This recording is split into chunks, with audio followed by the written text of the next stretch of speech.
difficult decisions.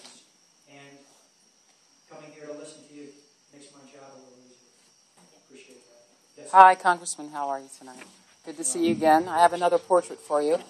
It's I'm just an artist, one person. It's bearing witness. This is a man who died because he could not access health care. And you talked a lot tonight about Medicaid and the abuses. I'll just tell you briefly that this is a man who fixed our TVs for 30 years, and when his company folded, he lost his job. And being a good working American, took a job as a pizza delivery guy. And he made $12,000 a year.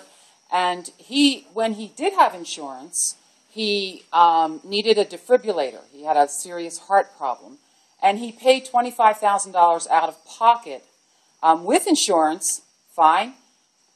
Turns out now he's uninsured. He's a pizza delivery guy. The defibrillator needs batteries go, and you need to change it.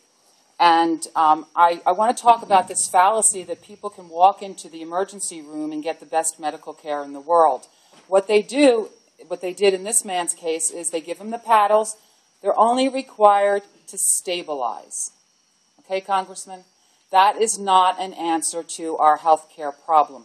This is a working man all his life who ended up, and you still get a bill if the hospital uses those paddles and provides a service. They send you a bill. So finally, the man, he could not get a new defibrillator. He didn't make enough money. He was uninsurable. This for-profit system, as I said before to you, what self-respecting for-profit business would take on a liability and spend more money than they take in? So he is not insurable. He at one point felt the defibrillator tried to fire. He knew it wasn't going to work. It was old. He put his car in park. He put his head over the steering wheel, and he died. And I'm here tonight to talk about the realities of squaring Medicaid, clinics, go to the emergency room. These are nice things that we tell ourselves so that we can feel good, but people are falling through the cracks. And I'm having a hard time squaring your policies with what's happening to middle-class people right now. The Affordable Care Act, I know you're against it. However, it would have saved this man's life. And as I said to you before, I am lobbying you, insisting, begging you not to throw away the Affordable Care Act until you get something that's politically expedient and suitable to your wishes. Okay. I have a comment there. Yes, sir. Just to give you the other side of that coin. My father's 82 years old. He lives in Florida. He pays his own private insurance, but somehow in the government's infinite wisdom, they've determined that he is required to go on Medicare. So now he pays $550 a month for private insurance, and he has to go on Medicare. Medicare picks up 80% of his bill.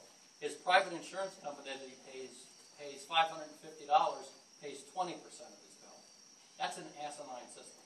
Then you know what? I love this. So let's talk about that. Well, but let's not throw away something that for political motives. But Affordable Care, I have to tell you, that man would have died in the Affordable Care Act, because you know what? We couldn't afford the infrastructure that's involved. How would he have died? How?